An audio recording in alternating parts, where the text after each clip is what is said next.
Hello and welcome to 90 Production Films and Music. I am Dikshant and this is Inside a Movie.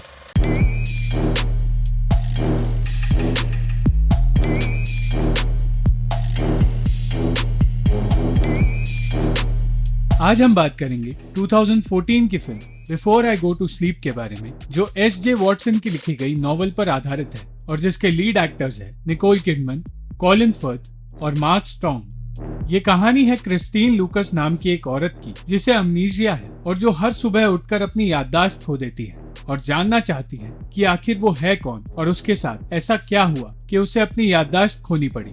Film की शुरुआत में हम देखते हैं एक 40 साल की औरत को जो नींद से जागती है और अपने आसपास हो रही चीजों को समझने की कोशिश करती है। वो ना तो उस घर को पहचानती है जिसमें वो रह रही है और ना ही उस आदमी को जानती है जो उसके बेड पर सोया है। बाथरूम में जाकर वो कुछ तस्वीरें देखती है जिनमें वो उस आदमी के साथ है।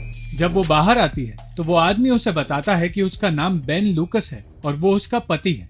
10 साल पहले एक कार एक्सीडेंट में सर पर चोट लगने की वजह से क्रिस्टीन की याददाश्त पर असर हुआ है। वो हर सुबह उठते ही अपनी याददाश्त खो देती है और पिछले 20 सालों के बारे में उसे कुछ याद नहीं रहता। बेन जब घर से निकलता है तब क्रिस्टीन को एक कॉल आता है और उसकी बात होती है डॉक्टर नैश से, जो पास के एक हॉस्पिटल में काम करते हैं और क्रिस्टीन का इलाज कर रहे हैं। वो उसे बताते हैं कि क्रिस्टीन के वार्डरोब में एक कैमरा रखा है जिसमें वो हर वो चीजें रिकॉर्ड करती है जो उसे उस दिन याद आती है या समझ आती है।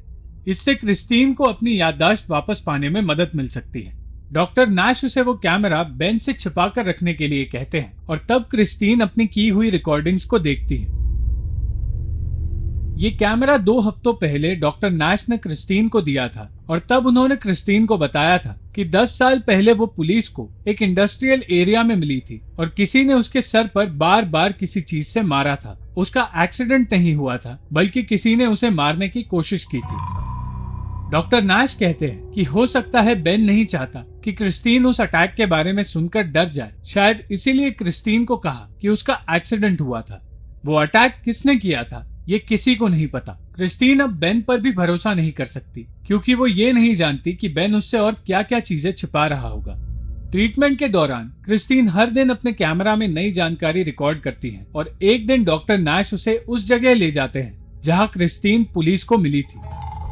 वहां काम करने वाला आदमी बताता है कि क्रिस्टीन जब मिली थी तब उसने कोई कपड़े नहीं पहने थे और उसने अपने आप को सिर्फ एक बेड शीट से ढक रखा था, जिसका मतलब ये है कि वो किसी होटल रूम में रह रही थी। डॉक्टर नैश और वो इस बात से समझते हैं कि हो सकता है क्रिस्टीन उस वक्त बेन के साथ नहीं किसी और आदमी के साथ होटल में थी। वहां से क्रिस्टीन को हॉस्पिटल ले जाया जाता है और कुछ तस्वीरें दिखाई जाती है जिसकी मदद से उसे क्लेयर नाम की एक लड़की याद आती है जो क्रिस्टीन की दोस्त हुआ करती थी। वो बेन से क्लेयर के बारे में पूछती है। तब वो बताता है कि क्लेयर क्रिस्टीना की बेस्ट फ्रेंड थी जिसने एक्सीडेंट के बाद उससे दोस्ती तोड़ दी और दूसरे शहर रहने चली गई थी। बेन ने क्लेयर के बारे में इसलिए नहीं बताया क्योंकि वो क्रिस्टीन के बार बार उसे भूल जाने की आदत से परेशान हो गई थी और ये बात सुनकर क्रिस्टीन को बहुत तकलीफ होती। अगले दिन बेन क्रिस्टीन और क्लेयर की सारी तस्वीरें फिर से छिपा देता है और जब क्रिस्टीन को रिकॉर्डिंग्स देखने के बाद सारी चीजें याद आती हैं, तब वो फिर से समझ जाती है कि बेन पर वो भरोसा नहीं कर सकती। उन तस्वीरों को ढूंढने के बाद क्रिस्टीन को क्लेयर के साथ हुई वो बात याद आती है जिसमें उसने क्लेयर को बताया था कि वो प्रेग्नेंट है और तब क्रिस्टीन को अपना बेटा याद आता है।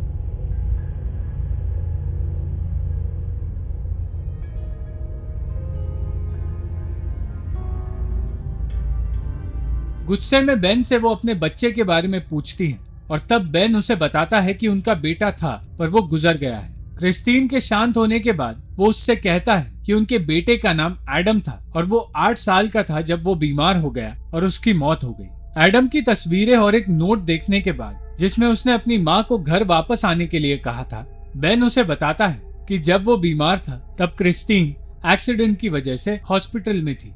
ये सुनने के बाद क्रिस्टीन अपने आप को एडम की मौत का जिम्मेदार मानने लगती है और यही चीज वो कैमरा में रिकॉर्ड करती है। अगली सुबह उठने से पहले क्रिस्टीन को कुछ और चीजें याद आती है जिसमें माइक नाम का एक आदमी उसे दिखता है और उसे ये भी याद आता है कि कोई उसे मारने की कोशिश कर रहा था।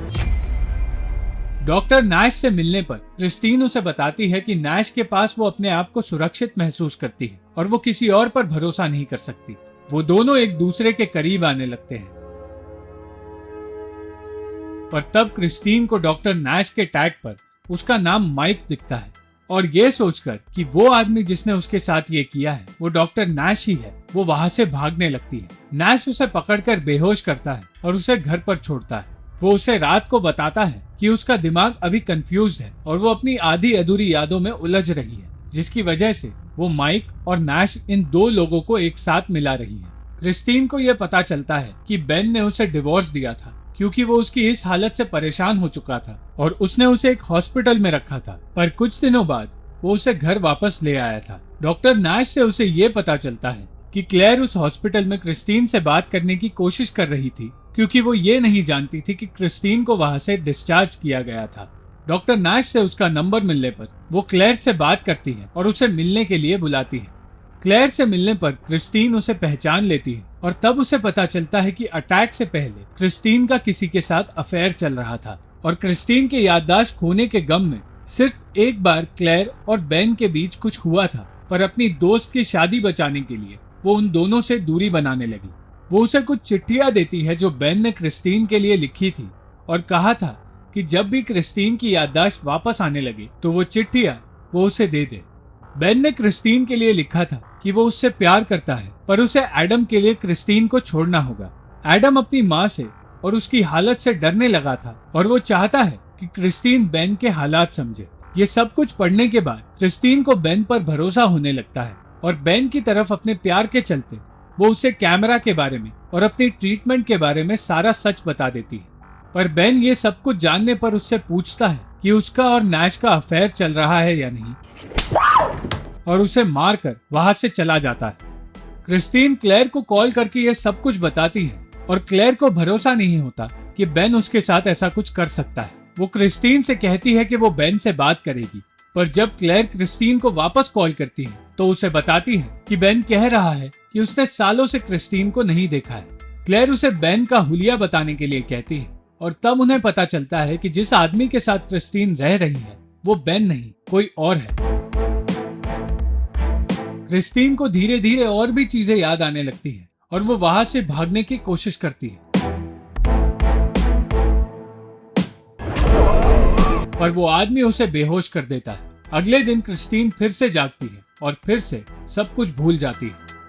उसे वो कैमरा मिलता है और उसमें आखिरी रिकॉर्डिंग वो है जिसमें क्रिस्टीन ने कहा था कि वो बेन से बहुत प्यार करती है। उसके बाद की रिकॉर्डिंग जिसमें सारी सच्चाई थी वो उस आदमी ने डिलीट कर दी थी।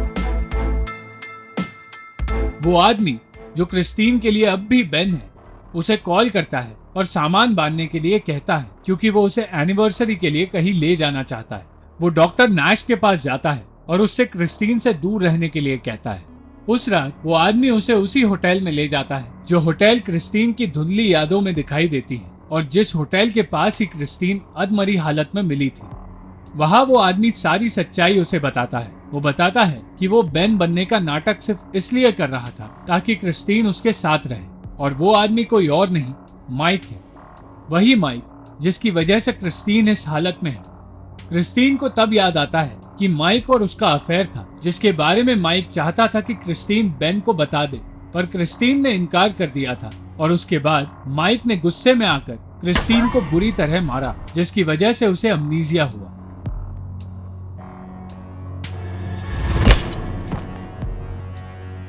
माइक उसे ये भी बताता है कि एडम अब भी जिंदा है। वो जबरदस्ती क्रिस्टीन को हमेशा के लिए अपने साथ रखना चाहता है, पर एडम के जिंदा होने की बात सुनकर वो वहां से भागने की कोशिश करती है। उन दोनों के बीच कुछ देर तक मारपीट होने के बाद क्रिस्टीन वहां से भागती है और होटल का अलार्म बजाती है, जिसके बाद वहां पुलिस आकर उसे बचा लेती है और एम्बुलेंस में बैठे हुए वो कैमरा में ये सारी बातें रिकॉर्ड कर लेती है।